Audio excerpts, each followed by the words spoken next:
Meus amigos e minhas amigas, bem-vindos ao canal do Instituto de Economia da UFRJ.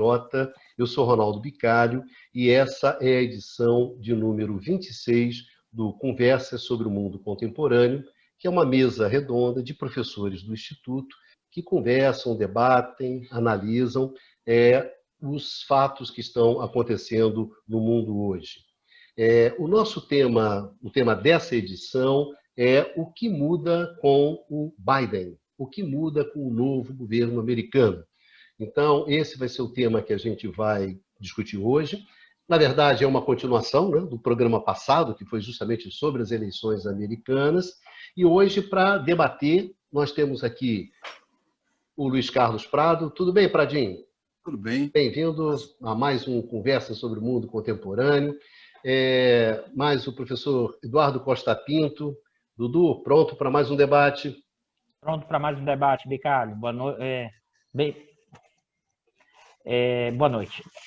E, finalmente, Eduardo Baixa. Tudo bem, Baixa? Vamos lá para mais uma rodada. Tudo bem, boa noite. Conversa. Vamos lá.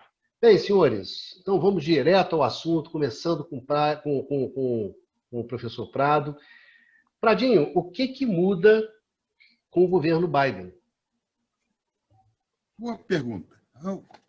O governo Biden, ele tem na sua base política os velhos quadros do Partido Democrata norte-americano.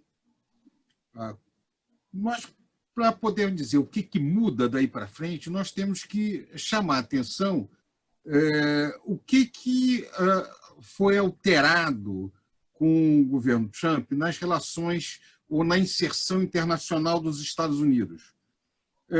Uma das principais características do governo Trump foi a saída das organizações internacionais que foram uma das bases da política norte-americana em todo o pós-guerra. A hegemonia americana em todo o pós-guerra foi feita usando as instituições, as organizações internacionais e a base não apenas da política internacional norte-americana, mas também das próprias relações econômicas internacionais dos Estados Unidos, foram muito alavancadas a partir dessas instituições. Então, só para chamar a atenção de algumas, o governo Trump sai do Acordo Trans-Pacific Partnership, TPP. Ele acaba não sendo levado adiante. Só para chamar a atenção, recentemente a China, junto com vários outros antigos participantes do TPP, a China não participava dessa negociação, acabaram de firmar um acordo de livre comércio muito amplo. Os Estados Unidos saiu da Unesco, também sob o governo Trump. Os Estados Unidos saiu do acordo com o nuclear do Irã. Ele saiu da United Nations Relief and Work Agency for Palestinian Refugees in the Near East, ou seja, da organização que tratava do apoio aos refugiados palestinos. Ele saiu do Conselho de Direitos Humanos das Nações Unidas. Ele saiu do tratado do INF, quer dizer, do Tratado de Armas Nucleares Intermediárias, de alcance intermediário.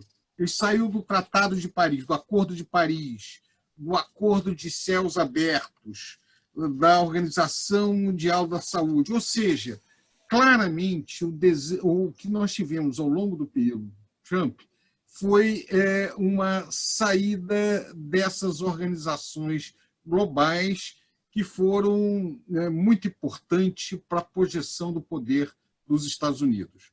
Muito provavelmente não, já foi anunciado pelo governo Biden que ele pretende retomar a inserção internacional dos Estados Unidos, reinserindo os Estados Unidos em várias dessas instituições, do qual esse país se retirou durante o governo Trump. Então, a meu juízo, até para a gente começar essa discussão, Bicalho, eu entendo que tudo indica que o Biden vai continuar a inserção internacional dos Estados Unidos a partir do ponto onde deixado pelo governo Obama. Vai haver diferenças, não é a mesma coisa, a realidade é distinta, o momento histórico é distinto, mas o ponto de partida é uma continuidade das políticas realizada pelos governos democratas e certamente o governo Obama é uma boa referência para isso. Tem um ponto que eu quero, no entanto, chamar a atenção. A própria vitória do Trump já é uma indicação de que alguma coisa estava errada naquelas políticas desenvolvidas pelo Partido Democrata.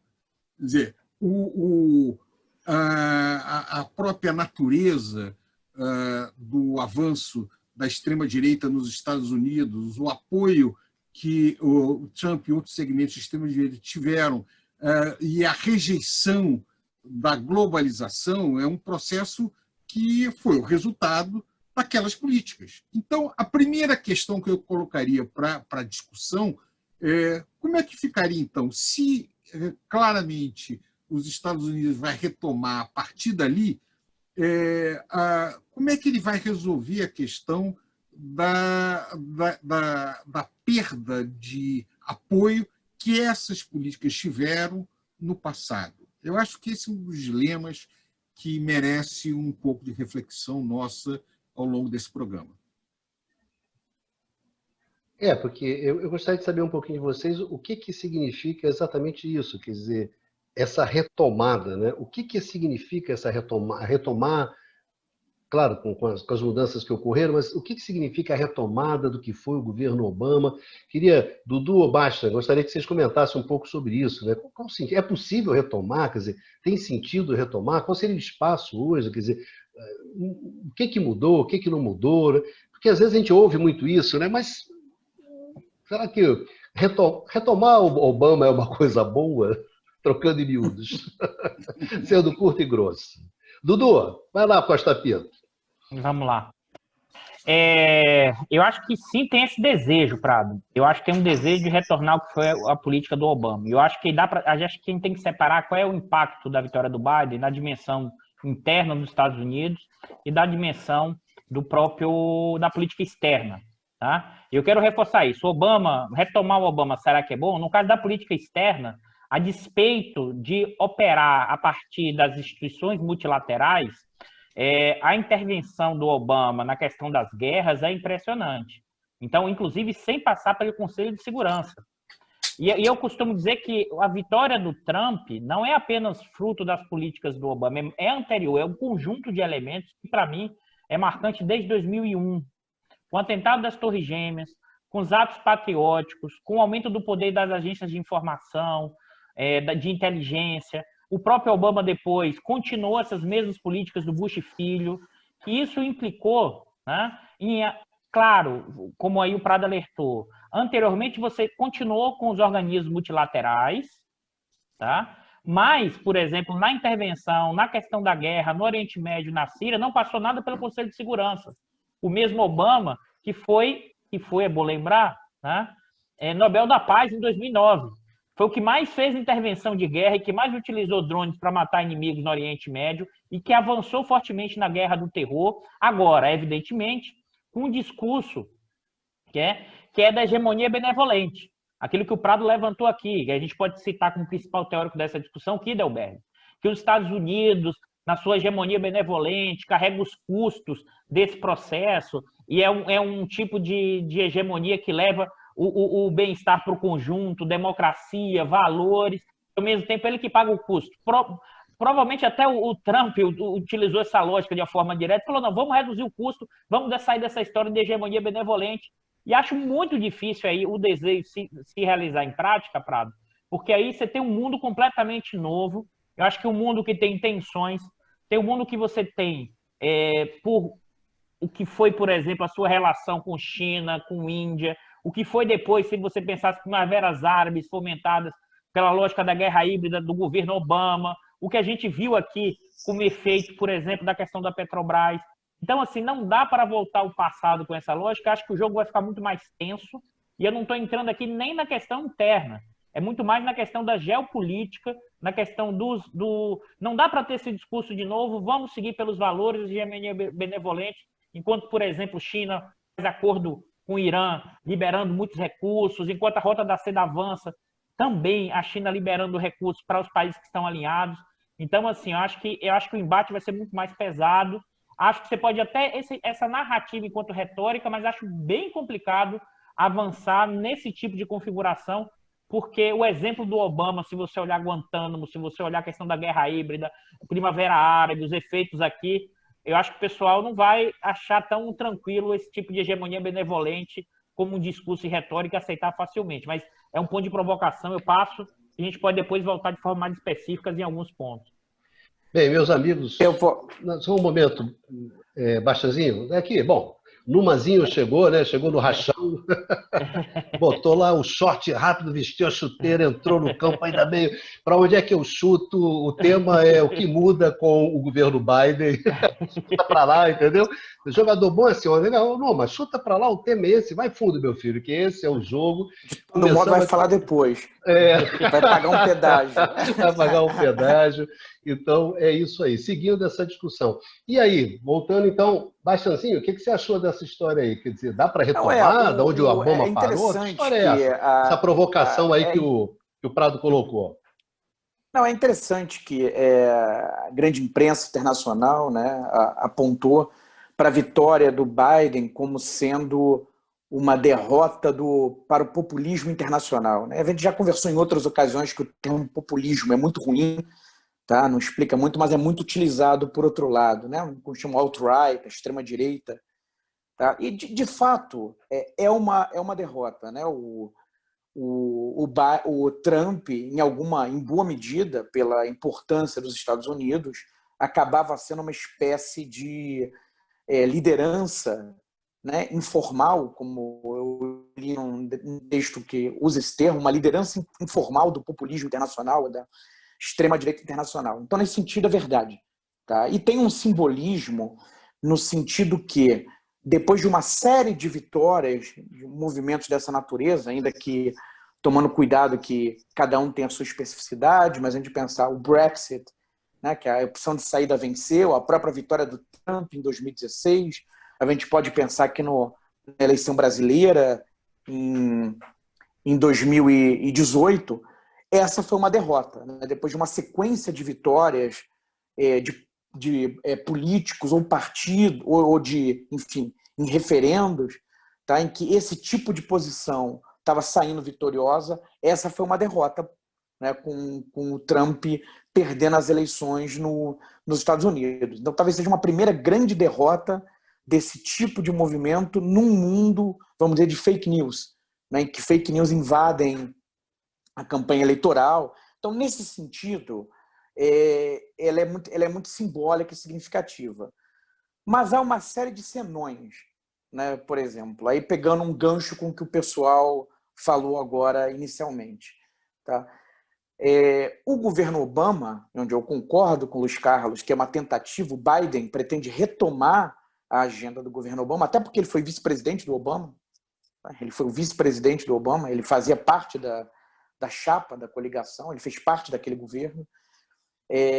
Esse governo Obama, por exemplo, na intervenção na Síria, né, provocou uma tremenda desorganização, né, para dizer o mínimo, tá, provocou uma guerra civil no país, com um custo humanitário enorme, provocou uma crise de refugiados que afetou os países vizinhos, como o Líbano, por exemplo, que foi profundamente afetado, e a Europa. E essa grande entrada de refugiados sírios alimentou justamente a extrema-direita europeia. Tá? Essa grande chegada de sírios, fruto de uma guerra civil, tá? Que os Estados Unidos têm grande responsabilidade, ainda que não assumam, fortaleceu a extrema-direita europeia. Tá? Então, incursões dessa natureza, por exemplo, no Oriente Médio, tendem a ter um papel desorganizador na região que pode alimentar justamente a extrema-direita, não nos Estados Unidos, mas na Europa. Tá? E outra coisa, ao falar de líderes, né, outros líderes, como o Orbán, né, as lideranças, o partido Lei e Justiça na Polônia, tem um analista, se não me engano, do Financial Times, que chamava atenção para o seguinte: olha, isso ajuda a esvaziar um pouco essas lideranças, mas, por outro lado, não as derrota. Até porque a ascensão dessas lideranças, que inclusive precede a eleição do Trump, tem causas locais, tá ligada a problemas concretos desses países. Tá? E aí eu faço um pouco uma ponte com a fala do Dudu. Né? Quer dizer, que as causas que levaram, seja a ascensão do próprio Trump, isso vale, na verdade, pensando para os Estados Unidos. Né? Por que Trump surgiu? Porque havia uma série de problemas com aquela agenda liberal do Obama, enfim, dos democratas. Tá? Assim como nos outros países, onde ainda há governos com um perfil similar ao do Trump. Tá? Então, quer dizer, a insistência, uma retomada de um tipo de agenda do Obama, tá? Traz uma série de perguntas dessa natureza. Tá? Foi nesse contexto do governo Obama que Trump ascendeu. Tá? Então, essa é uma variável que tem que ser levada em consideração. Agora, essa retomada, na verdade,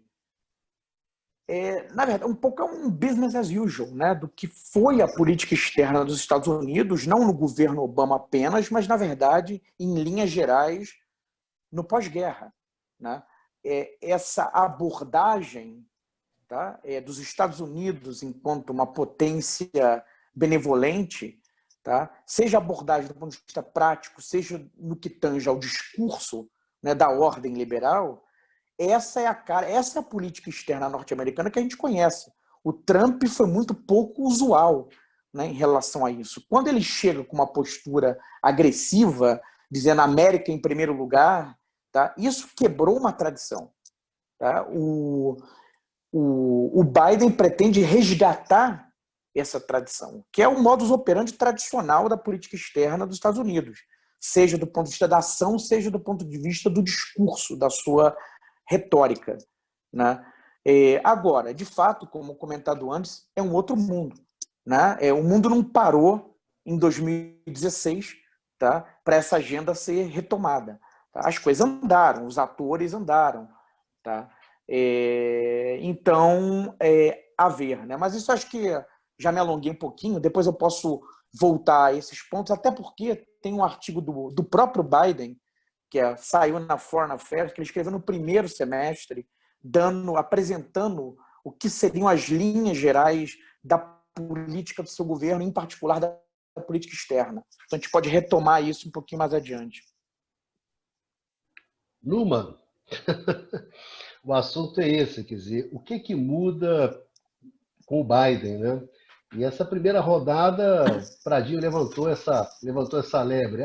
Retoma lá, não retoma, eu quero o Obama, vai o de sempre. O que você acha, Noah?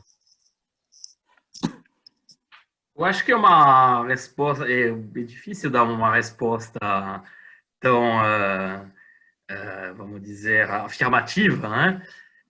Até pelo que acabou de comentar o Eduardo Bastian sobre as mudanças que ocorreram no mundo entre o final do último mandato do Obama, em 2016, e 2020. Bom, eu acho que tem um elemento, em primeiro lugar, assim, que tem que ser levado em conta, e que, na verdade, a gente já levou em conta em muitos dos nossos programas, que é a questão da pandemia. A pandemia mostrou certas fraquezas estruturais nas economias e, para dizer a verdade, nas sociedades ocidentais, e aí eu acabo, bom, mesmo se isso pode ser contestado, mas incluiria também nesse grupo a América Latina, tá? Pelo menos em termos de zona de influência, né? Tanto da Europa quanto mais ainda dos Estados Unidos. E eu acho que um elemento interessante a analisar no discurso do Biden é a prioridade que não diria exclusiva, mas muito grande, que ele dá às temáticas internas. Tá? E provavelmente o Biden tenha sido um dos candidatos que, assim, democratas, que nas últimas décadas tenha comentado menos os assuntos internacionais. Tá? E nesse sentido, bom, depois vai ser interessante justamente a gente comentar os elementos que aparecem naquele artigo do Foreign Affairs citado pelo Eduardo, né? Pelo Eduardo Bastian, mas eu confesso que eu não tenho uma clareza absoluta sobre as linhas que vão ser seguidas pelos Estados Unidos. Acho, assim, se eu fosse apostar, eu apostaria que provavelmente o grau de intervencionismo americano seria a priori menor do que o que a gente observou durante a presidência do Obama. Muitos analistas da política externa americana, e em particular que a literatura especializada de relações internacionais, aponta numa continuação em muitos aspectos da política externa do Trump. Isso é difícil saber, tá? Porque a gente tem que tomar muito cuidado ao olhar o que foi caracterizado por muitos como uma, vamos dizer, uma diminuição, né, das ambições belicosas dos Estados Unidos durante a presidência do Trump. E verdade, e aí a gente vê em muitos lugares citado o fato que o Trump seria o primeiro presidente americano há muito tempo a não ter iniciado uma guerra. Isso é verdade, mas não esqueçamos que o episódio do Irã, tudo bem, foi e as pressões exercidas sobre o Irã levaram a situações muito tensas. Primeiro aspecto. Segundo aspecto, o Trump, mesmo se agora, bom, nessa fase pós-eleição, parece querer acelerar a retirada das tropas americanas, por exemplo, no Afeganistão, o Trump continuou mais ou menos o que tinha sido feito, assim, o envolvimento dos Estados Unidos em conflitos anteriores. Não é que ele saiu dos conflitos. Tá?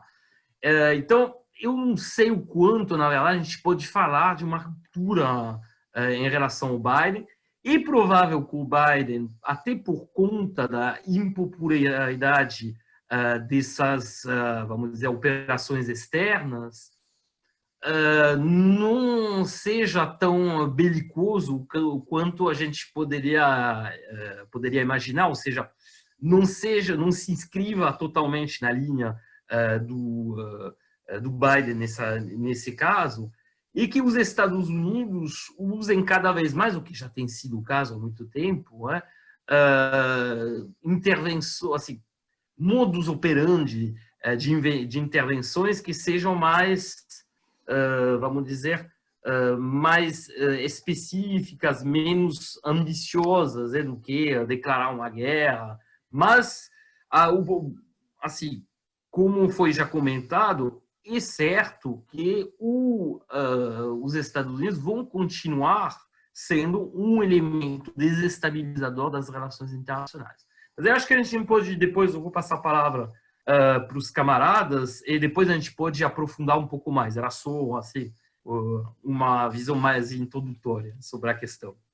Cara, deixa eu pegar desse ponto do Numa, porque eu acho que está sendo apontado, eu acho que o Numa apontou, que eu acho que talvez seja relevante para nós analisarmos nessa conjuntura, que nós estamos vivendo uma grande crise do modelo de globalização que existia até o início do século XXI, que já vem com ondas sucessivas de instabilidade.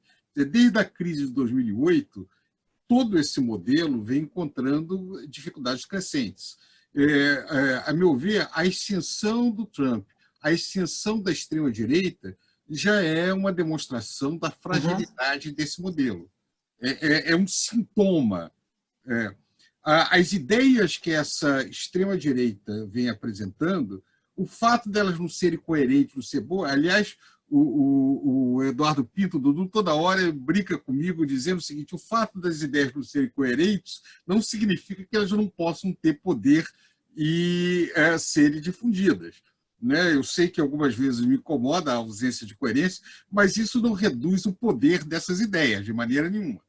Então, durante esse período Trump, essas ideias um pouco confusas foram, de alguma maneira, reforçadas em vários lugares do mundo.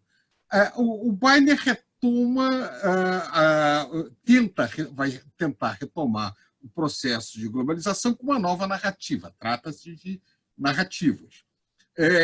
Eu concordo com Numa que provavelmente ele será menos belicoso, por várias razões, entre outras, que o poder econômico americano vem se reduzindo relativamente. Só para pegar um dado, em 1960, os Estados Unidos tinham 40% do PIB mundial. No início do século XXI, em 2001, eles tinham 32% do PIB mundial. Em 2018, em preços de mercado, os Estados Unidos tinham em torno de 24% do PIB mundial. E a estimativa do FMI é que em 2025 ele cai para 15%. Ou seja, é claro que o poder financeiro americano vai além da sua mera inserção em termos de PIB. Mas é claro também que a sua capacidade de impor uma agenda internacional se enfraquece quando outras potências, em especial a grande potência que vem assumindo, que é a China, começa a disputar a hegemonia do plano internacional. Ou seja, o Biden vai entrar ainda tentando retomar uma narrativa de globalização num mundo onde o processo de globalização vem cada vez dando menos resposta e conseguindo menos bases políticas para se manter. Então, o que não está claro para mim é o seguinte: como é que ele vai resolver essa situação que é essencialmente contraditória? Ele quer aumentar a inserção, como ele usou, America's Back, no sentido de, como o Bastian falou, retomar a narrativa e o estilo de inserção internacional dos Estados Unidos. Mas, como o Numa falou, numa realidade muito diferente. E, pegando o ponto também do Dudu, se ele tentar fazer isso, ele vai ter dificuldade de dar continuidade ao seu governo, porque a ascensão do Trump já mostra que muitas das coisas que esse modelo desejava vai perdendo capacidade de conseguir apoio, principalmente em determinados segmentos que são derrotados nesse processo de globalização. Ou seja, aparentemente o Biden não tem uma boa resposta para aqueles que estão perdendo com essa globalização liderada pelos Estados Unidos no século XXI. Bastianzinho, pegando esse gancho, o que diria o próprio Biden, né, no artigo que você citou e que também o Numa citou? Pois Como é que ele responderia ao Prado, Baixa? Como é que o Biden responderia ao Prado? Como é que o Biden responderia ao Prado? Biden responde a Prado, né? Eu acho que há algumas contradições, né? Chamando a atenção dessa questão dos Estados Unidos se situando no mundo, né? É interessante observar que nesse artigo há um reconhecimento do peso da China, tá? Há um reconhecimento de uma disputa em curso com a China, para a qual os Estados Unidos têm que se preparar, tá? A China é condenada, tá? Em algumas passagens, mas em outra ela também é vista como um potencial parceiro para tocar algumas agendas internacionais. Então é ambivalente em relação à China, mas em relação à Rússia, isso é interessante para a gente conversar, é uma agenda, o discurso é unidirecional. Tá? A Rússia é colocada como uma inimiga, tá? Como uma cleptocracia autoritária. Tá? Então, esse é um elemento interessante, né? Como é que ele estaria vendo China e Rússia, dois atores muito importantes no contexto na época, seria um futuro governo dele, né? Agora, de fato, um governo dele. Essa é uma observação que eu queria fazer. Mas indo mais ao ponto, né, do que o Luiz Carlos estava discutindo, é curioso que, se por um lado há uma retomada de um discurso, apresentando uma agenda liberal, né, por exemplo, de retirar aquelas taxas que foram colocadas, barreiras que foram colocadas, uma série de produtos, né, que ele falava que onerava o consumidor norte-americano, tá, e também prejudicava nossos parceiros, enfraquecendo nossas alianças internacionais. Se por um lado tem isso, por outro, aparece no texto a seguinte coisa: ele diz: não entraremos em novos tratados internacionais de livre comércio antes de estarmos preparados para estarmos aptos a competir globalmente, né, para ganhar esses mercados, no fundo. Isso não está dito com essas palavras, mas, enfim, quando formos suficientemente competitivos para termos uma certa posição dominante. Tá? Então, quando a gente observa esse trecho, parece, né, que, apesar de tudo, o que ele está falando ali vai numa linha protecionista, né, que se aproximaria a uma política do tipo do Trump. Né? Então, isso não fica claro, tá, nesse artigo do Biden. Se, por um lado, todo o discurso é liberal, de retomada da ordem liberal, tá, e de retirada, de recuo em relação a essas taxas que o Trump colocou, por outro, ele diz: não vamos avançar em tratados internacionais de livre comércio, não antes de estarmos completamente preparados para isso.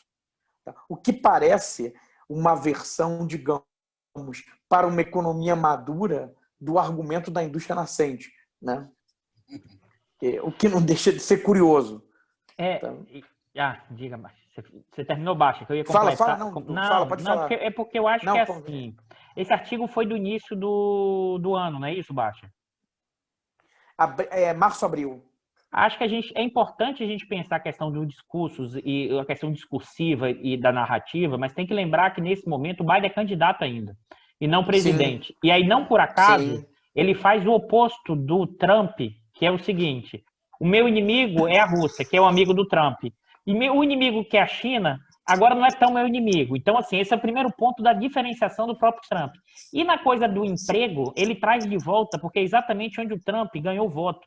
Então, assim, aí, como o Numa falou, tem que esperar essa narrativa, porque é a narrativa do candidato e o quanto tem a narrativa do presidente. Claro. E aí, nesse sentido, eu queria reforçar, porque eu acho que o inimigo continua Rússia, Irã, Coreia do Norte e China. E essa estratégia norte-americana para o plano externo, ela é recorrente, ela vem desde, se você pensar, que acho que tem dois movimentos, Prado, que acho que, não sei se o Numa concorda ou vocês, mas acho que tem que separar o que é a hegemonia norte-americana supostamente benevolente. Eu sei que tem todos os problemas aqui, mas de uma cooperação antagônica de 45 até 1990, até 70, 80 e 91, porque tinha coisa do desenvolvimento a convite. Quem está no meu bloco aqui do capitalismo, eu vou dar uma ajudadazinha. Quem está com maior problema, ou seja, tem uma coisa de uma concorrência e cooperação ao mesmo tempo, que isso começa a mudar depois dos anos 80, a política norte-americana, do dólar forte com a política norte-americana, da Guerra das Estrelas, isso vai mudar completamente pós-91. Né? Ou seja, o que seria uma hegemonia, alguns vão chamar isso de uma nova forma nem imperialista, imperial norte-americana, porque se a gente lembrando aqui, o que vai ser depois do atentado das Torres Gêmeas, a política de defesa norte-americana é imperial, guerra justa, intervenção de qualquer lugar, a ideia da guerra justa no sentido, inclusive, kantiano. Ou seja, a intervenção é unilateral e acabou. A guerra do terror podia intervir em qualquer lugar. Então você criou uma posição imperial, quase, vamos dizer assim, de intervenção em quase todos os momentos. E aí o Bush começou isso, passou por cima do... Isso ganhou uma dimensão maior depois do atentado das Torres Gêmeas, porque o Bush passa por cima na questão da guerra do Iraque, que foge a ideia que você tem questões de arma química, que não tinha. O Obama faz intervenção, como a gente já falou, na Síria, na Líbia, sem ONU autorizar. Não foi nem a discussão dos 90 do Clinton, que era legitimado pela ONU. Então, assim, e ao mesmo tempo, como vocês mesmos falaram, esse próprio movimento da política externa norte-americana, em vez de resolver o problema, não, aumentou a tensão, aumentou a desordem do sistema internacional, aumentou, como o Basha falou, a questão dos refugiados, aumentou, inclusive, a tensão com Rússia, Irã e China. E mesmo Obama negociando, também teve tensões. Agora, meu ponto que eu queria trazer, sim, eu acho que, olhando nesse momento, mesmo que o Biden tente reconstruir uma ideia do desenvolvimento a convite, trazer aliados, como foi no pós-guerra, ou, ao mesmo tempo, reconfigurar as relações com China, acho que não cabe mais essa configuração, sabe? Assim, por quê? Porque, primeiro, a China avançou com a Rota da Seda, a Rússia aumentou seu poder bélico, o próprio Estados Unidos, aí, nas suas questões internas tensionando, tem dificuldade de conectar para fora. E aí eu queria, só para fechar um ponto que o Prado alertou da questão econômica, assim, se você olhar tanto a China como a Rússia, aumentaram fortemente seu poder relativo nos últimos tempos. E aí o econômico, Prado, a gente tem que ter cuidado com a coisa do PIB, só estrito senso, porque tem que lembrar o seguinte, as empresas norte-americanas, elas continuam lucrando muito com a globalização, uma parte delas, principalmente as de alta tecnologia. E o lucro delas na composição do PIB continua aumentando. Mas por quê? Porque elas controlam ainda parte importante das cadeias globais de produção. Então, o imbricamento entre os blocos de capitais norte-americanos, as frações de classe do Wall Street, do Vale do Silício, com a produção chinesa, é muito maior. Então, não é tão trivial, ou uma coisa benevolente, ou uma coisa de partir para cima.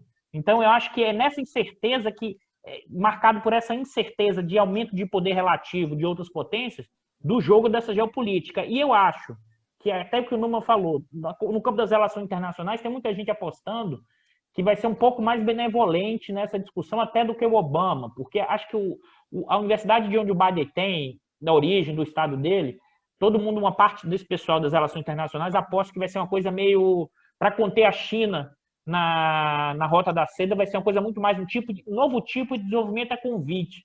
Mas eu não acho que é possível nas condições materiais atuais. Eu acho que a recomposição do sistema internacional, quando o sistema já está todo balançado, já está todo... as tensões já estão dadas. Ou seja, o ator de lá não vai recuar para o sistema voltar a ser como era antes. Então, eu acho que vai tensionar mais. Eu acho que ele até...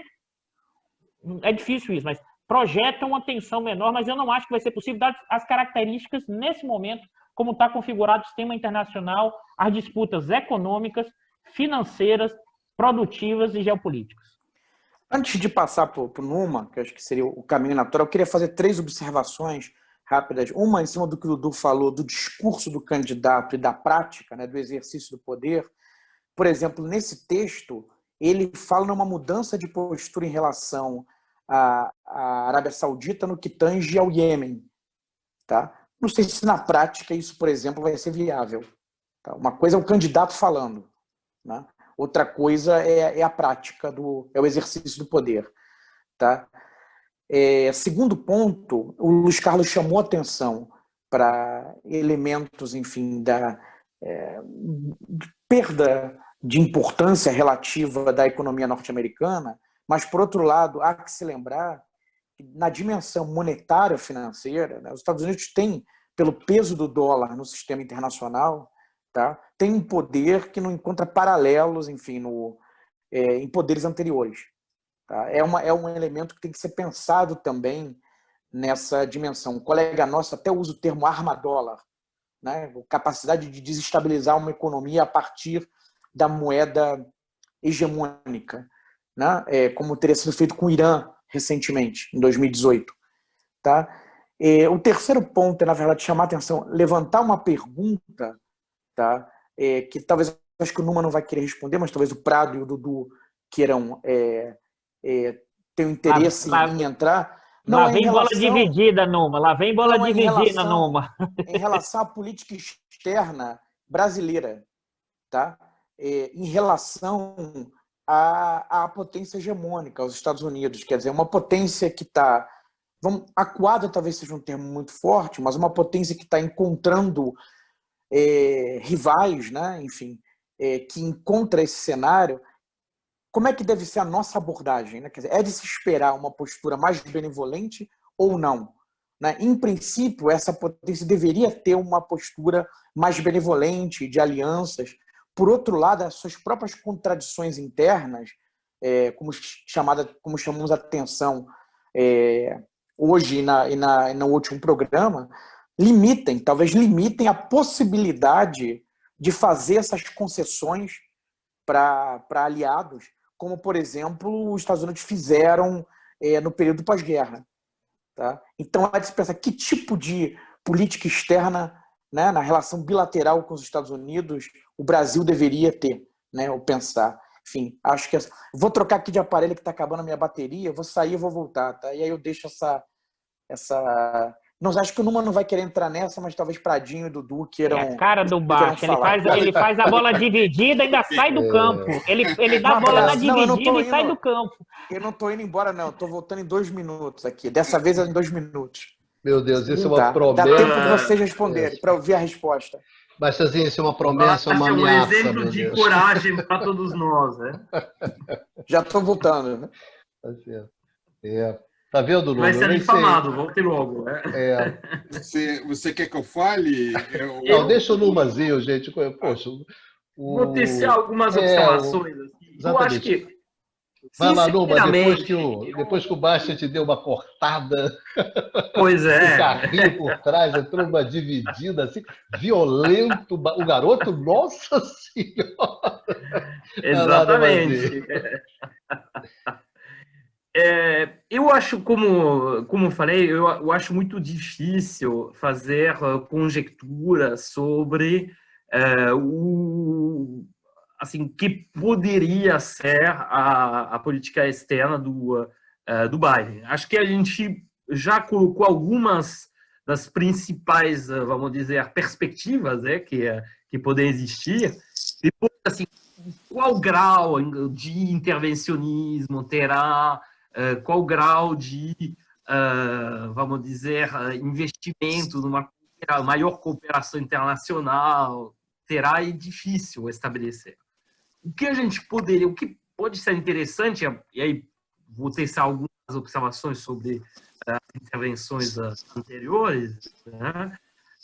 E justamente fazer uma espécie de, como poderia colocar, de fotografia da situação atual das relações internacionais e das relações econômicas internacionais e justamente como uma política, qual poderia ser o lugar dos Estados Unidos nesse contexto. Tá?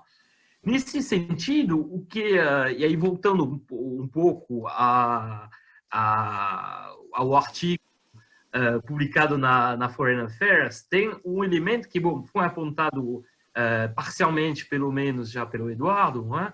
Que é a questão justamente de uma espécie de proteção assim, em relação a determinados setores identificados como estratégicos.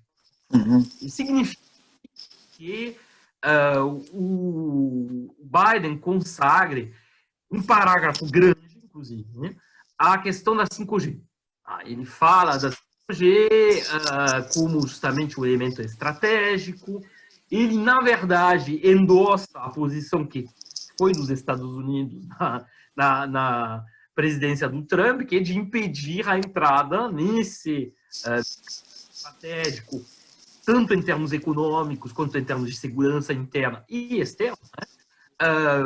A possibilidade, então, de entrada de atores estrangeiros, e particularmente da China. Bom, a gente sabe que a Huawei, por exemplo, não pode, foi proibida de entrar no mercado norte-americano, que houve pressões também em relação os principais parceiros aliados dos Estados Unidos para tentar justamente pedir que esses aceitem a entrada da Huawei. Tá, bom. Só que o que é muito interessante nisso é que ele junta essa questão tecnológica justamente com a questão, ao mesmo tempo, com a questão da classe média. Tem um trecho, assim, tem uma parte inteira do artigo onde ele diz o que seria uma política externa favorável para a classe média americana. Confesso que é uma afirmação que eu achei interessante, porque ela diz muito também sobre vamos dizer, a parte da população que pretende agradar o Biden, primeiro, e segundo, ele coloca justamente essa questão da tecnologia como uma questão fundamental. Como falou os dois Eduardos, tem uma liderança ainda tecnológica dos Estados Unidos em muitas áreas. Tá? Nesse sentido, a China, considerada a maior concorrente, realmente ainda está atrás em determinadas áreas, por exemplo, na parte semicondutor, tinha... Só que esse atraso, entre aspas, chinês, ele está sendo rapidamente assim reduzido. E, no caso da tecnologia de 5G, por exemplo, a China se encontra, pelo menos em termos de capacidade industrial operacional, na frente dos Estados Unidos. Bom, outra questão problemática para os Estados Unidos, que foi evocada pelo Eduardo Pinto, é a questão da produção. Ao mesmo tempo, os Estados Unidos continuam tendo um controle importante sobre as cadeias globais de valor, assim, uma parte, pelo menos, delas, que continuam tendo muitas empresas multinacionais que exercem um controle sobre isso, porém, ao mesmo tempo, a própria China está fortalecendo cada vez mais o peso das suas empresas multinacionais nessa área. E a China tem reorganizado o espaço asiático e agora incluindo alguns países africanos, por exemplo, vai ser o caso da Etiópia, do Sudão, assim, uma espécie de, vamos dizer, alternativa às cadeias globais de valor dominadas pelas empresas ocidentais. Eu falo de ocidental porque aí junta europeus, americanos, no mesmo grupo. Então, isso é um desafio muito grande. Algo que pode ser bastante problemático. E aí, o ponto que é interessante é que o Biden faz essa conexão, ele fala dessa problemática econômica, de perder, desse risco de perder uma liderança tecnológica em áreas estratégicas, só que ele pula imediatamente para a questão política. Então, a área é estratégica do ponto de vista econômico, mas também do ponto de vista geopolítico. E interessante que ele coloca dois grandes países como, vamos dizer, elementos assim, como concorrentes tecnológicos e geopolíticos, que são a Rússia e a China. Isso é interessante porque você tem claramente, um texto como foi apontado já pelo Eduardo, claramente um país designado como o grande inimigo do ponto de vista geopolítico, do ponto de vista quase militar, na verdade, é a Rússia. A China já é mais enxergada como uma ameaça econômica. Porém, o Biden sabe que a visão, pelo menos uma visão bastante espalhada nos Estados Unidos, que essa conexão entre setor militar, setor de tecnologia mais avançadas é muito forte. Inclusive, o que permitiu aos Estados Unidos ter a liderança tecnológica que ainda possuem é justamente a intensidade do seu investimento no setor militar, sendo que esse investimento no setor militar não responde a objetivos de, vamos dizer, de lucratividade de curto prazo. No setor militar, o que é importante é você investir para você um dia ter um material, uma arma, uma tecnologia que outro não tem. E a concorrência, assim, fora do... Não é uma concorrência econômica, é uma concorrência absoluta. Você tem que ter a arma melhor que o vizinho. E pouco importa quanto vai ser gastado, se demorar 30, 40 anos, 50 anos de pesquisa para chegar a alguma coisa que seja breakthrough, que seja uma inovação assim, mudando paradigmas tecnológicos, isso que importa. E o que permite, aliás, que justamente os saltos tecnológicos maiores sejam realizados através desses investimentos enormes no setor, assim, na pesquisa ligada ao setor militar. Tá bom. Colegas nossos, como o Carlos Medeiros ou a Mariana Mazzucato já falaram amplamente sobre isso. E aí um ponto que é interessante quando a gente olha para essa questão geopolítica, por que essa obsessão com a Rússia? Que no caso do Trump, assim foi, a gente sabe, a gente não vai entrar na questão da Russian Affair, enfim, o negócio dos problemas com da intervenção não da Rússia, na eleição do Trump. Bom, isso não é o objeto aqui. Porém, o Trump realmente, mesmo se a coisa, não esqueçamos que ele não cancelou as medidas de retorção contra os Estados, contra a Rússia que tinham sido tomadas no governo Obama depois da intervenção na Ucrânia, elas permanecem. O Trump não é que virou amigo da Rússia, mas a Rússia perdeu um pouco, perdeu-se um pouco a clareza desse inimigo russo. E aí, para encerrar a minha fala, antes de passar a palavra para o Luiz Carlos, temos que lembrar que, como foi evocado pelo Eduardo Pinto, a gente hoje está com práticas bélicas múltiplas. Foi citado a questão das guerras não convencionais, a gente sabe que o terrorismo, por exemplo, em si, não é o melhor dos objetivos, o melhor dos inimigos, para um exército tal como existe o exército americano. Porque, no fundo, o terrorismo é algo muito descentralizado, desnuclearizado, você não tem... A retórica do Estado terrorista, acho que já passou, já não tem mais a mesma ressonância na população americana, a tal ponto que tanto as intervenções, assim, a presença americana no Afeganistão, quanto no Iraque, até na Síria, não tem recebido um apoio muito forte na população americana. Tá? É claro que o terrorismo é algo que não se identifica a um território específico. Então, e as intervenções contra o terrorismo, qual material você precisa para fazer uma intervenção contra um grupo terrorista? Você vai precisar de alguns drones, você vai precisar de bastante inteligência, ou seja, com infiltração de agentes assim dentro dos grupos terroristas, mas em termos de gasto militar, isso é pouco.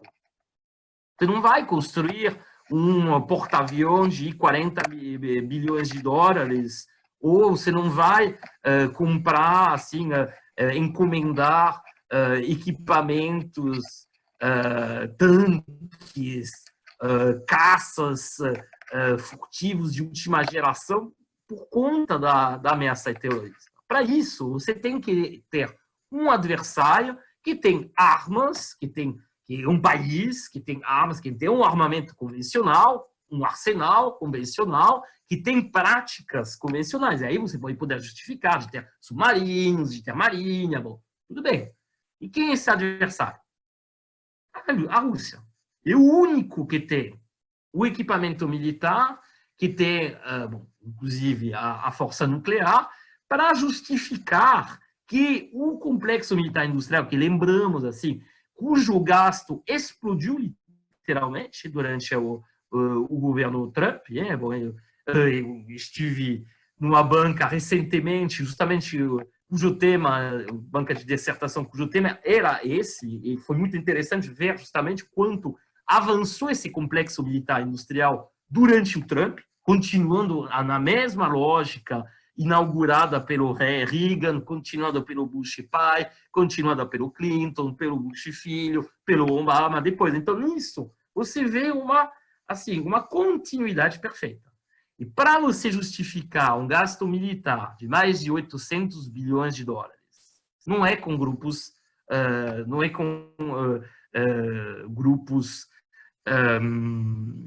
terroristas. Tem que ter um adversário convencional, entre aspas.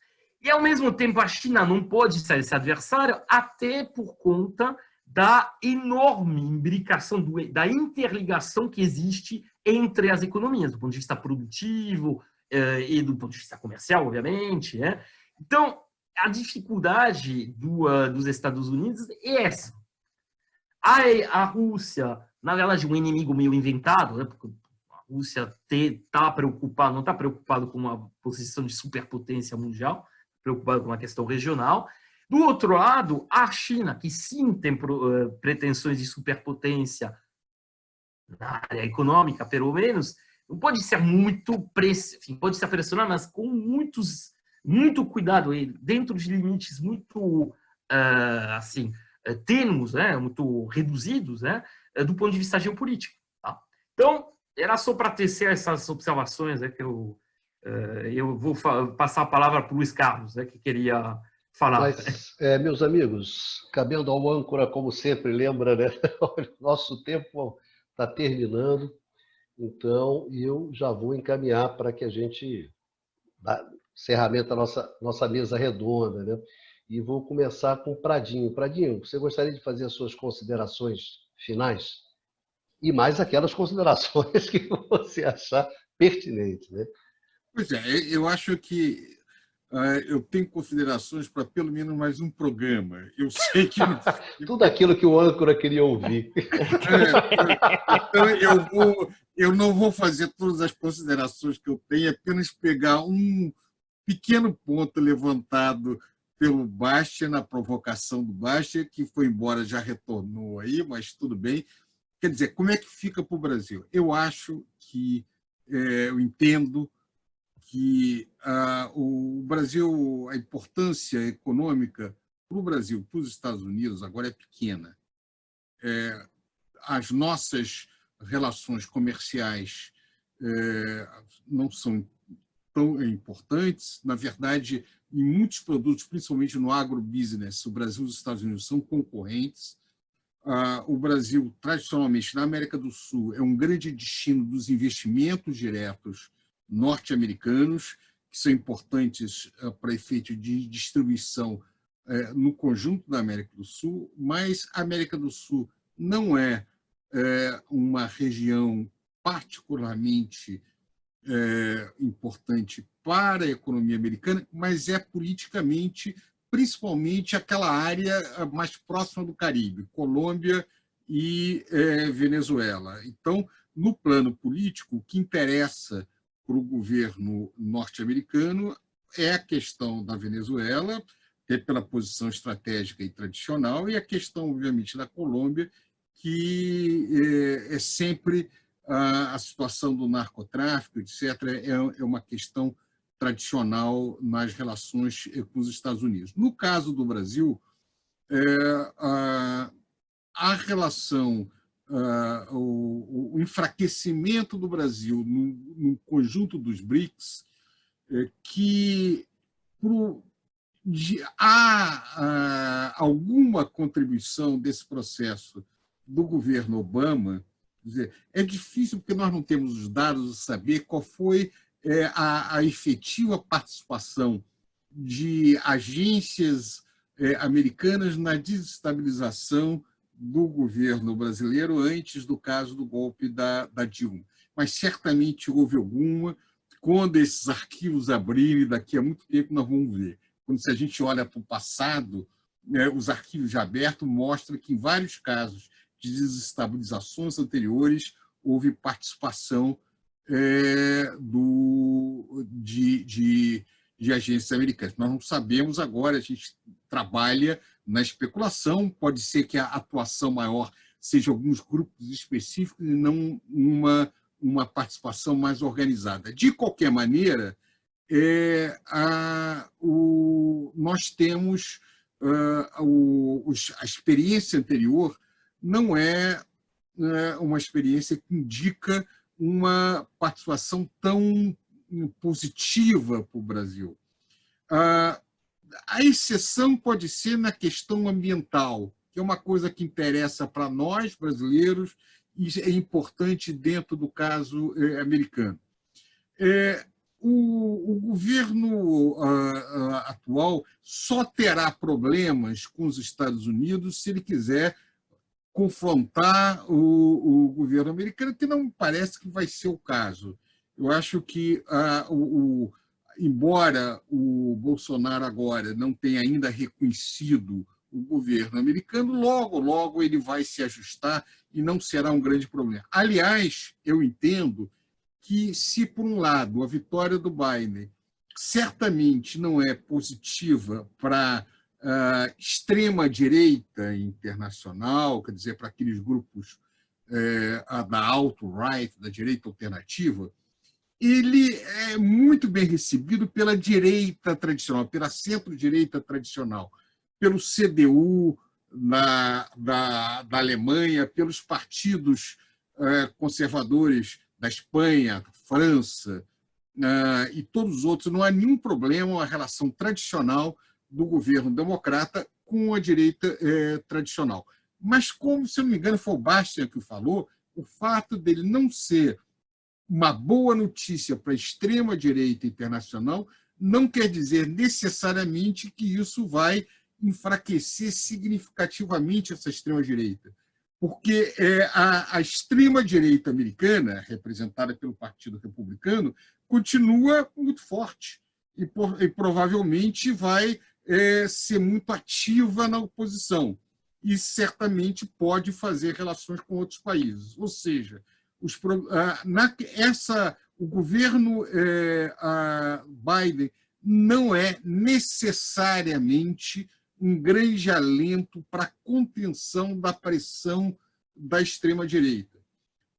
E, por outro lado, num caso especificamente brasileiro, não há muita diferença entre a extrema-direita e a centro-direita no que se refere à política econômica, exceto no que se refere à questão da globalização, ou seja, na inserção dos organismos multilaterais, que isto certamente há uma diferença.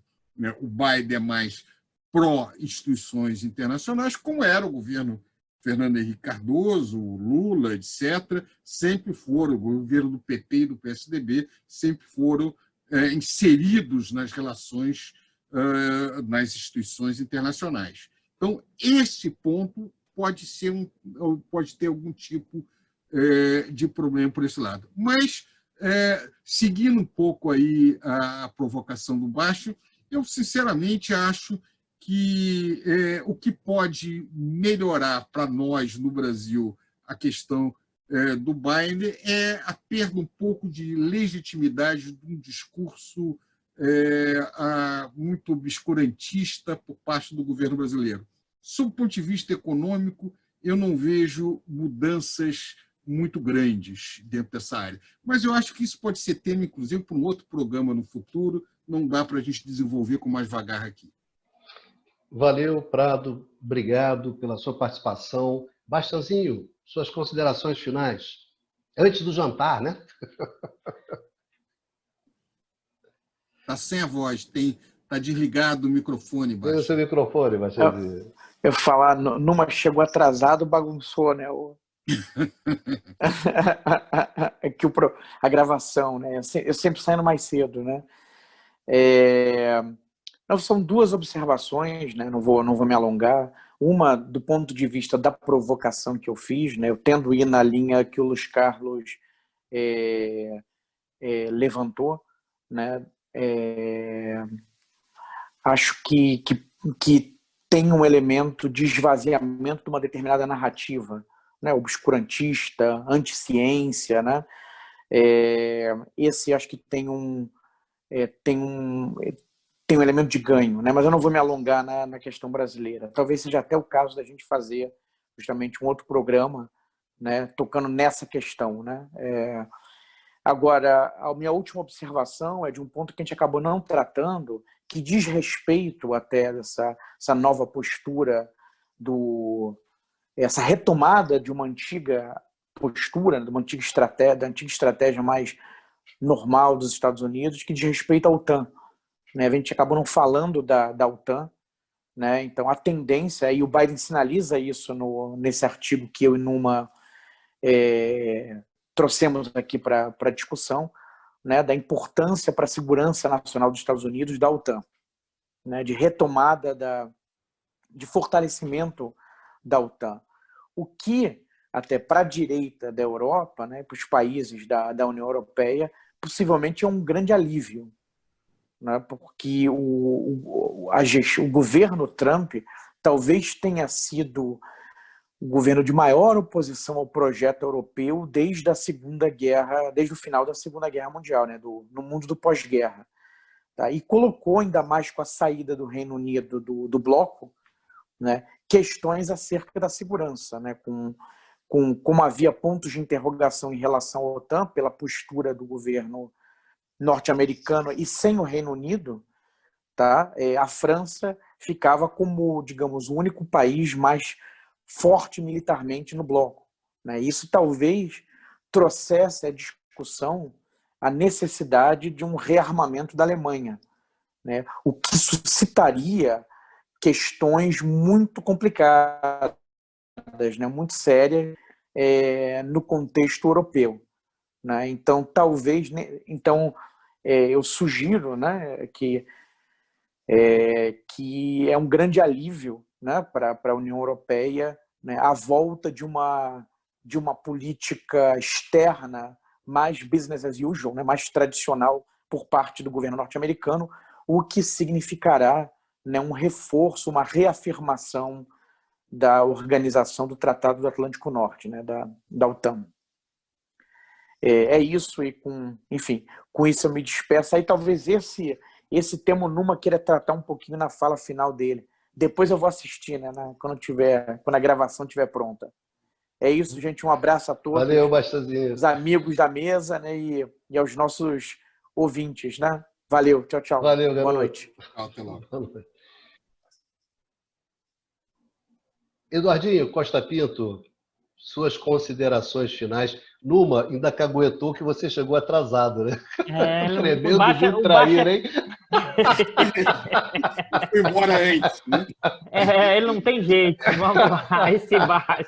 Mas que traíra, rapaz! Vai lá, Dudu. Dá uma fechada aí na tua Vamos tua fechar. parada. Eu vou até um pouco responder também a questão que o Baixa fez, mas eu queria trazer, antes da discussão do Baixa, um ponto que o Numa alertou, que acho que é fundamental. Na discussão da disputa entre Estados Unidos, China principalmente, a questão do 5G é um elemento fundamental para a questão econômica, mas também tecnológica. Aquilo que o Numa chamou aqui a atenção. Tem uma disputa que é preciso ter o inimigo para ter a arma convencional, mas é também preciso controlar a informação, né? A questão da informação, das redes de informação, do controle tecnológico, do controle do que a gente viu desde 2001, é fundamental dentro das novas formas de guerra híbrida ou das novas formas de guerra não convencional. Então, talvez, aí eu queria juntar isso para talvez a única coisa que hoje nos é relevante para os Estados Unidos, por incrível que pareça, por quê? Porque nós já cedemos o pré-sal. Você comentou para daqui a 50 anos, eu arrisco a dizer, eu vou arriscar mais mesmo, os eventos que apareceram no Wikileaks e o que apareceram no caso do Snowden, né? E no Wikileaks está lá o telegrama que saiu da embaixada norte-americana, tá? Eu estava aqui olhando enquanto você estava aqui, com o título seguinte: a indústria do petróleo vai conseguir combater a lei do pré-sal? Isso o Wikileaks vazando. Esse telegrama foi enviado da embaixada norte-americana em 2009, né? 2009.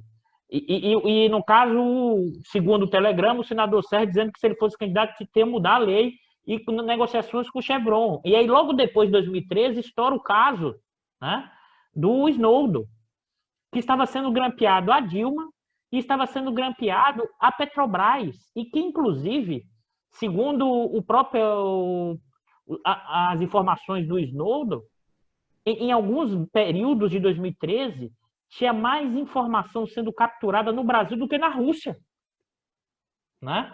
Então, assim, eu acho muito difícil esse pessoal captando tanta informação e não ter usado, entendeu, Prado? Assim, não tem lógica. Para que eu vou ficar captando informação e se eu não vou usar? Sim, você tem razão.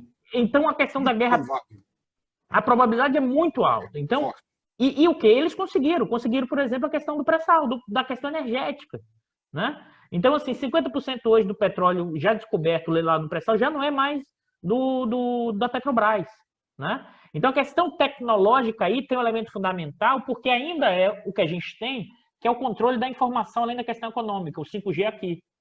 Por incrível que pareça, é meio que o que sobrou ainda, porque a gente realmente ficou menor mesmo, né? Ficou menor mesmo e a gente não tem a capacidade de avançar na nossa política externa e de, inclusive, se aproveitar numa brecha aberta nesse aumento da disputa entre China e Estados Unidos. E aí eu vou dizer, não é só por causa do nosso governo de extrema-direita, não. Porque a gente normalmente coloca sempre... Ele tem todas as suas questões, o seu antiglobalismo, a sua interpretação torta, mas é mais do que isso. É porque parte do pessoal do andar de cima, das nossas frações do bloco no poder, desembarcaram. Então não tem como fazer projeto, não tem como se aproveitar numa franja como essa, né? E acho, por exemplo, se mudasse para um governo mais liberal, né, os caras estão falando em abertura unilateral de comércio, Prado. A discussão hoje dos liberais brasileiros, o Prado conhece isso mais do que ninguém, a gente dá risada. Você fazer abertura... No momento que os Estados Unidos está com argumentos de indústria nascente, que é mais estranho. E o nosso argumento é abrir de forma unilateral, e não é só desse governo Bolsonaro. Sim. É nesse sentido que eu estou querendo chamar... Mas esse esdrúxulo dado o discurso americano, europeu e chinês nesse momento. Mas observa, Prado, que não é só o Bolsonaro. Eu acho que eu queria ressaltar isso. Nós concordamos. E por que isso? Por isso que eu disse que, no caso aqui, a política externa brasileira, ela não só, no caso do governo Bolsonaro e vários segmentos liberais brasileiros, convergem em muitos casos. O que eu acho que aí pode aumentar a tensão é na questão ambiental, mas não acho que o Biden vai gerar muito se, por exemplo, tiver de negociar um ambiente com 5G, ele vai pegar o 5G, entendeu, Prado? Assim, estou chutando, posso estar equivocado, mas assim, no jogo aí é a questão do controle da informação, no nosso caso, para quê? Para que a gente, se pensar em qualquer mudança em lei do pré-sal, qualquer coisa, os caras vêm e estabilizam antes. Então, estou cada vez mais convencido que a gente tomou uma guerra híbrida. Eu sei que a gente só vai ter a prova efetiva daqui a 50 anos, mas eu lembro lá em 64, quando o golpe, todo mundo dizia que teve a intervenção norte-americana, todo mundo dizia, isso é teoria da conspiração, abertos os documentos, não só participação, como o chefe das Forças Armadas do Jango tinha ligação direta com o governo norte-americano. Então, assim, é nesse sentido que eu acho que, assim, para mim, o Biden, na questão da nossa política externa, eu acho que muda pouco, Prado. Eu acho que até essa discussão que você e o Baixa levantaram, que assim, a gente perde força, vai continuar a mesma lógica, vai continuar o mesmo procedimento, e não acho que uma parte da popularidade do Bolsonaro tenha essa aderência tão grande com o que vem de fora. Já incorporou, sabe assim, dimensões norte-americanas de alguns desse tipo da extrema-direita, dessa visão, do bolsonarismo, já está dentro. Então, assim, vai perder um apoio, mas eu acho que vai mudar pouco para a gente aqui. A gente vai ainda vai ter que se virar muito ainda com o que a gente tem que vir, e que é o problema, para fechar, que eu acho que a gente tivesse hoje um mínimo de coalizão interna do bloco no poder, ou de um projeto minimamente nacional, era exatamente o momento histórico para a gente aproveitar essas disputas geopolíticas para obter o máximo para o país. E nesse momento a gente faz o completo contrário de uma janela de oportunidade que hoje teria para negociar com um lado e com o outro para obter mais. Mas é isso. Como a gente já fez no passado, né? Em várias ocasiões nós aproveitamos essas disputas nos anos 30, no pós-guerra, para conseguir alguns benefícios. Infelizmente, agora não vai ser possível. E até na própria Guerra Fria, nos anos 60 e 70. Claro, é verdade. Senhores, obrigado, Dudu.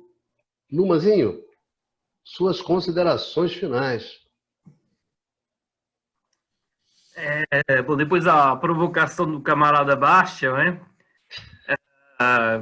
Eu vou falar rapidinho sobre a questão da OTAN e depois tecer algumas observações rápidas também. Não vou me alongar sobre a questão do Brasil, como assim, qual seria a posição do Brasil nessa evolução. Quanto à OTAN, de facto, há uma sinalização, mas que foi feita pelo Biden em algumas oportunidades, quanto à necessidade de relançar a OTAN. Tá?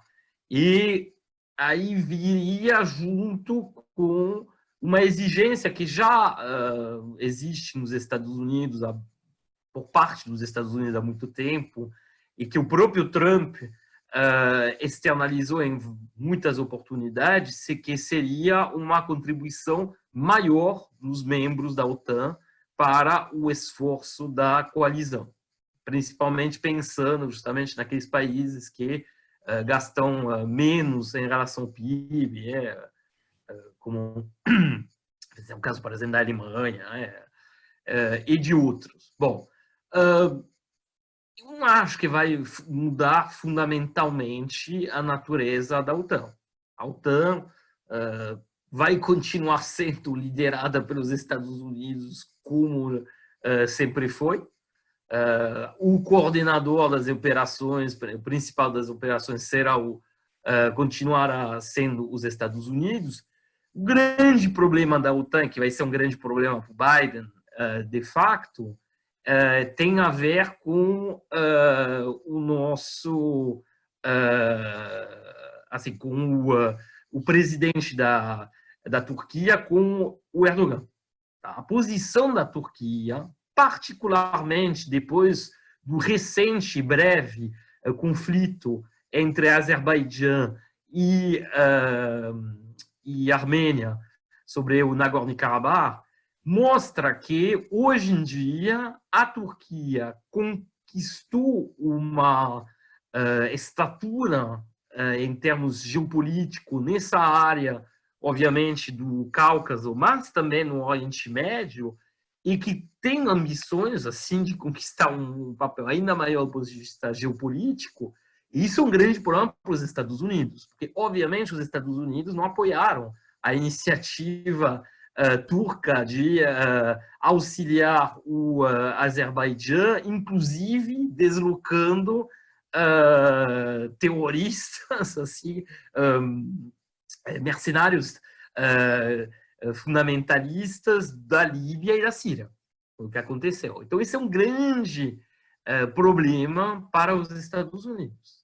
Então, assim, dentro da OTAN vai ser uma dificuldade enorme de lidar contra a Turquia, porque não esqueçamos que o objetivo geopolítico dos Estados Unidos, qualquer seja o presidente, é impedir o surgimento e a afirmação de poderes regionais que poderiam contestar o peso dos Estados Unidos. Tá? E nesse sentido, e aí que eu vou fazer a minha transição, bom, a Turquia passou a representar isso, e nesse sentido, o próprio Brasil parecia tentar, pelo menos, assim, se encaminhar nessa direção na década de 2000, e como foi apontado pelos camaradas, essas veleidades de afirmação geopolítica foram podadas, inclusive, bom, o próprio golpe recente mostra isso. Tá? Então, a gente tem que pensar que essa situação, assim, ela se inscreve assim num contexto global, e que os Estados Unidos, de fato, hoje em dia estão muito preocupados com a penetração chinesa na América Latina. Nesse sentido, eu tenderia a achar que um governo Biden, como já foi falado, provavelmente, apesar das divergências ideológicas que podem existir com o governo atual do Brasil, não vai isolar o Brasil, não vai tomar medidas contra o Brasil, bem pelo contrário. Pela mera questão do perigo geopolítico chinês, geoeconômico, na verdade, geoeconômico chinês na região, e eventualmente até geopolítico russo, porque, inclusive,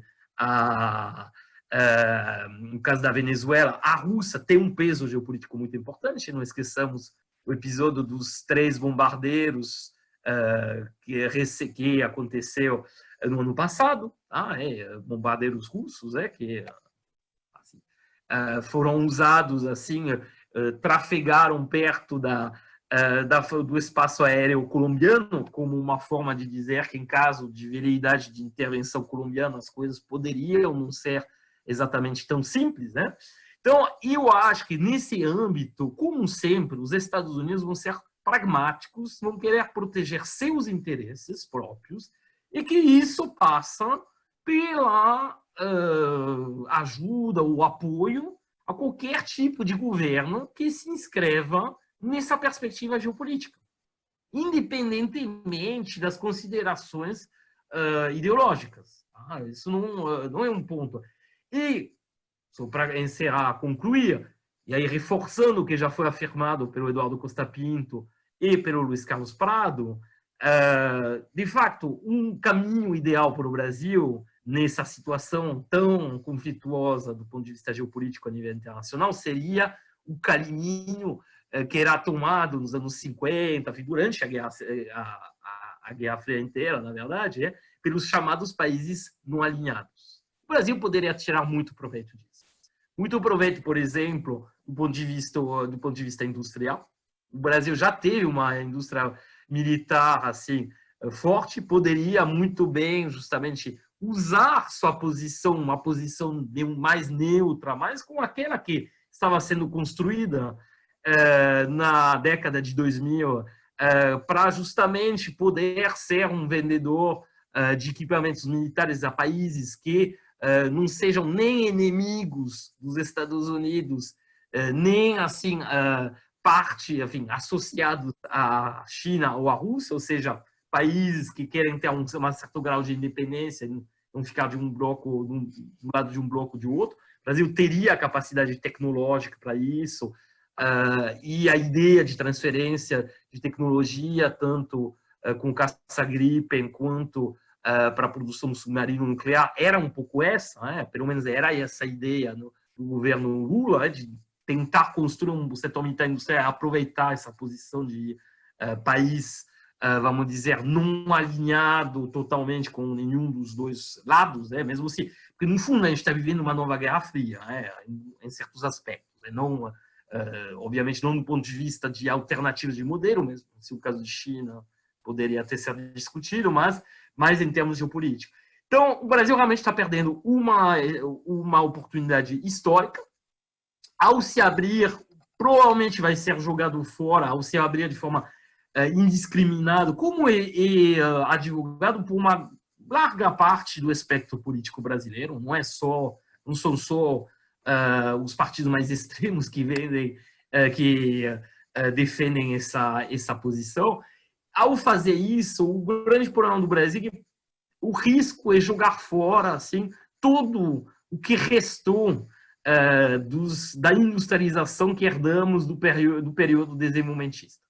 E, infelizmente, as perspectivas são bastante sombrias desse ponto de vista, e isso, na verdade, é uma opção que está tomando o Brasil. Não é, obviamente, você tem pressões externas, mas haveria espaço para a escolha de um outro caminho. Só que, pelo jeito, assim, os grupos dominantes atualmente não querem muito se afastar do caminho integracionista do ponto de vista geopolítico e geoeconômico com os Estados Unidos, que já foi tomado há um certo tempo. Valeu, Numa. Obrigado pela sua participação. Eu gostaria de agradecer ao Prado, ao Costa Pinto, ao Numa e também ao Bastiazinho, né, pela participação aqui na nossa tradicional mesa redonda. Gostaria de agradecer muito aos nossos amigos, às nossas amigas que nos acompanham nessas conversas sobre o que acontece no mundo, né? E nos vemos aqui no canal do Instituto de Economia da UFRJ, no seu Conversas sobre o Mundo Contemporâneo. Se cuidem, nos vemos.